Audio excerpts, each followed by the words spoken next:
This course is interesting for me.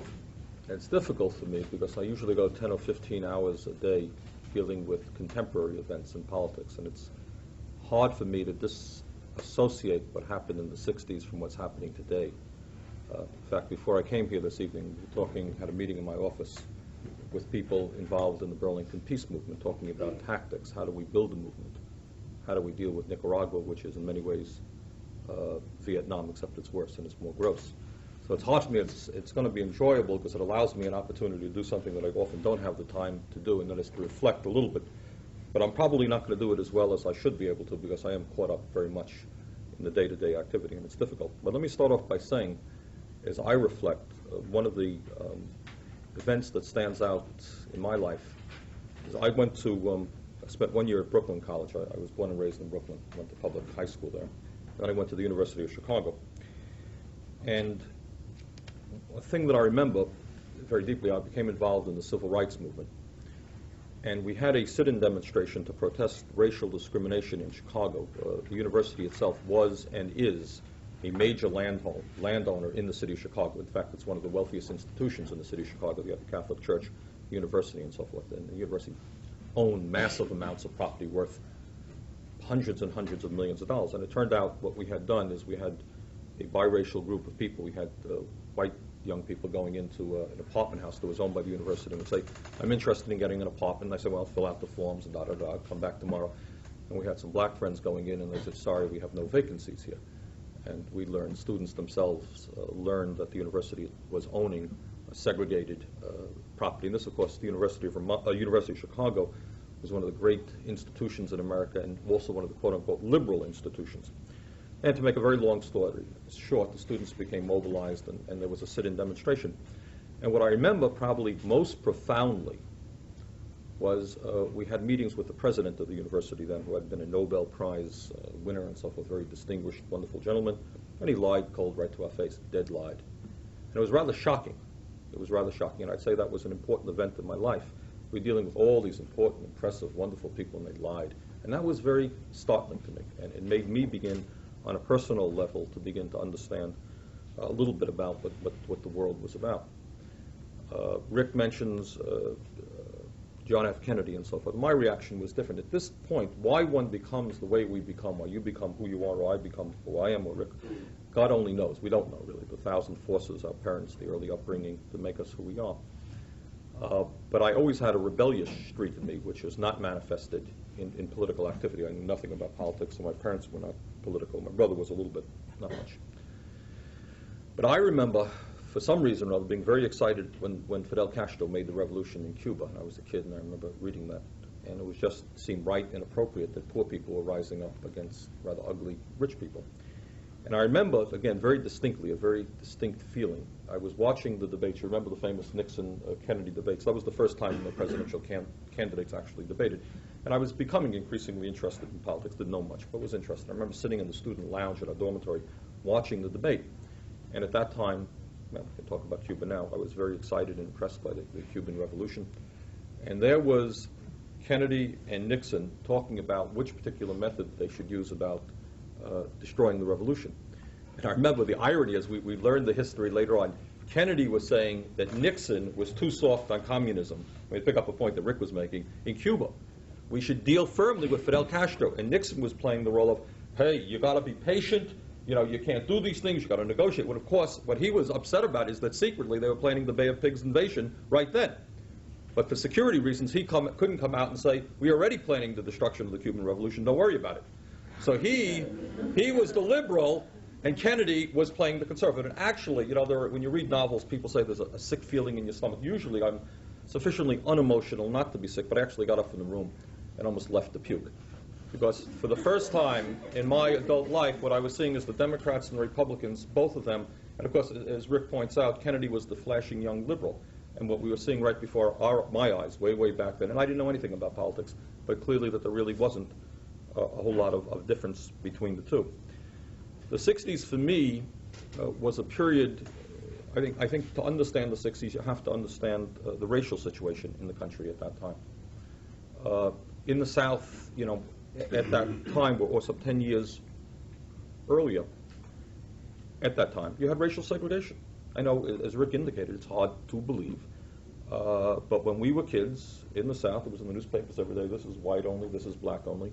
In Alabama and Mississippi, you had black people sitting at the back of the buses. You had kids getting absolutely inferior educations. You had vestiges of slavery. And I remember on a personal level, the idea, now one sees a black and white couple, you know, a guy or a woman, no one really blinks much of an eye now.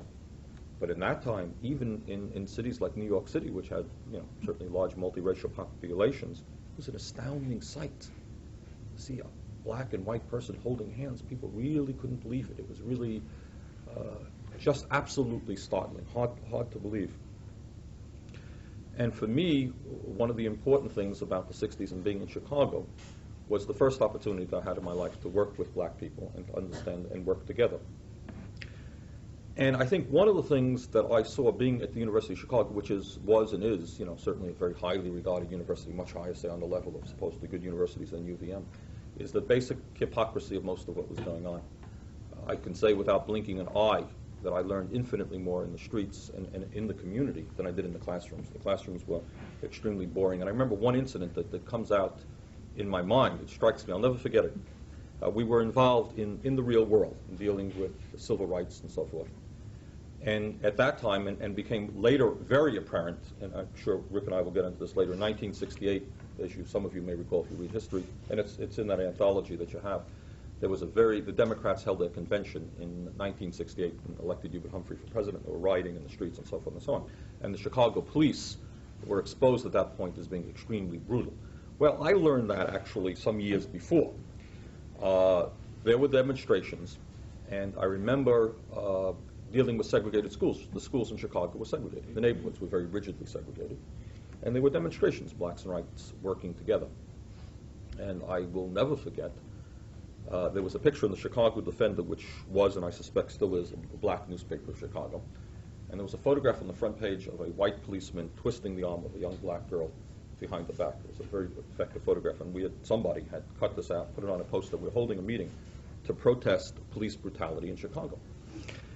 And I remember walking down 57th Street in Chicago, walking away and tacking up these posters, come to a meeting, protest police brutality, and I'm walking down the street, protest police brutality, put it up. Little did I know there's a police car following me down the street. The cops have taken down the posters, taken down the posters. Finally, I come to the corner, the guy says, "Are these your posters?" And I said, "Yes." And he says, "You know, the problem with the city is outside agitators like yourself. You know, if you people weren't doing this, the city would be, you know, da-da-da." I was very frightened, needless to say, very frightened. And then I had to leave because I had to race upstairs to go to my political science class. And I sat in the back of the room there thinking about the tremendous, the lack of reality, here I had just dealt with something that was very real. I was out on the street dealing with the policemen about a situation regarding racial segregation that was taking place 3 blocks from where this class was going. And the teacher's talking away, and it was like a million miles away. You know, we'd raise a hand, some of us would care, well, what about what's going on now? And the answers you'd get, they'd bore you. And you say, this is what's going on outside my window, and this is what's going on inside the classroom. And by and large, that was true with very few exceptions. And now I'm talking about what was then and probably is today one of the better universities in America. There were a few teachers who had openness and compassion. I remember a fellow who had left Nazi Germany, a very, very decent guy. But by and large, most of what we were hearing in class was not relevant to what we were feeling and seeing out on the streets and out in reality. And I could say without the slightest doubt, I learned far, far more outside of the streets. Now, also what happened is the university and I had a difference of opinion, not a difference of opinion, regarding my academics. I was not doing very well, and the dean suggested that maybe I take a little bit of time off to think about whether or not I was going to continue going to the school. So I sat down, and it was amazing. What I ended up doing is, I guess I was out for a semester, and I buried myself. I was working, but I buried myself down in the basement of the library. They had a very, very fine library, which probably dubbed as a bomb shelter. Speaking of bomb shelters, a massive building, and it go miles down into the you have to fight your way into the stacks. They weren't open. You had to sneak in. It's remarkable to sneak in to read books. It was at a university, but you know, slip in and then you'd bury yourself down there for days. And I would do an enormous amount of reading. And in fact, I certainly learned more in that semester, and I read far more. I didn't have to worry about school, so I could read and think. And basically, I would read books 3 books that started to address some of the concerns that I had. And some of the concerns that you had is what you understand and what you saw about you, what you began to evolve. Now, this is very personal, didn't go for everybody. But the relationship between the real world that you saw and what you felt to be true, and the inability of, say, the academics and the professors to deal with the real world. Why are things happening? Well, the president made a wrong decision. Presidents don't make wrong decisions. Basically, if you understand, and you know, in this process, and I don't want to give you my views, I want to talk about how these things evolved. And you read about the Russian Revolution, you read about Cuba, then you read and you understand, and then you say, what's going on? How is this being reflected in the world that I'm living? For example, right now, if you want to understand what goes on in the United States, just use, and we can use 50 examples, you use Nicaragua.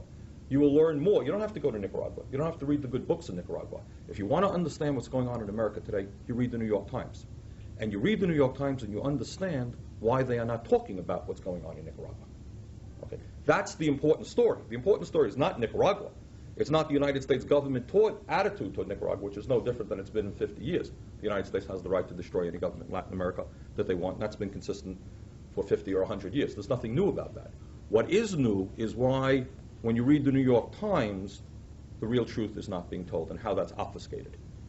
Okay, that's what the interesting story. So if you want to read what goes on, and you want to know, and I was doing that. I remember reading and beginning to read about the Cuban Revolution, and what I was more impressed about is how it was being reported in the United States press. And I began to understand that you don't always hear all of the truth, that there are a lot of lies that are going on in society.